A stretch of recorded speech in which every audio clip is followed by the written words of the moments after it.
अच्छे। नंबर एक रिसालत, नंबर 2 नमाज, नंबर 3 रोज़ा, नंबर 4 ज़कात, नंबर 5 हज। उनकी मालूमात मेरे साथ।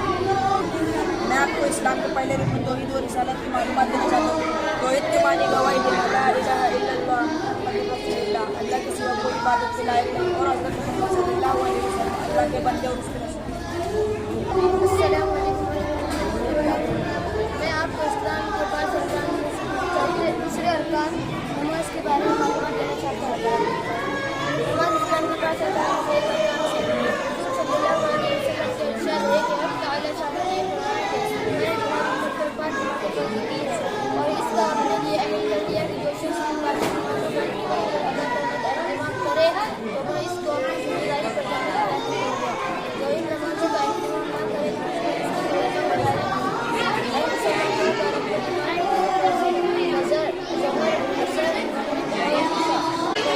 बढ़ा देना।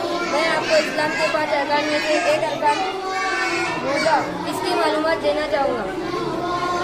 रोज़ा इस्लाम के 5 अरकान में से एक रुकन है जो रमज़ान के महीने में रखा जाता है।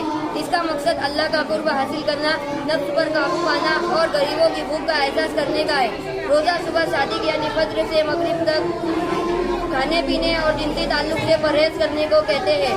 बीमारी, सफर या हैज की हालत में रोज़ा छोड़ना जायज़ है और बाद में इनको पूरा करना लाजिम है। मैं आपको चौथे रुकन के इस्लाम के बारे में मालूमात देना चाहता हूँ। शरीयत के लघु मायने है पाक होना, बढ़ना, नशो होना। शरीयत इस्लाम में ज़कात से मिलाद और माली इबादत है जिसमें से हर साहब निसाब मुसलमान अपने माल में से शरीयत की मुकद्दर की हुई मिक़दार उन लोगों के लिए निकालता है जो लोग ज़कात के मुस्तहिक़ होते हैं। अल्लाह ताला ने कुरान में इरशाद फरमाया, ऐ मोमिन नमाज कायम करो और ज़कात अदा करो।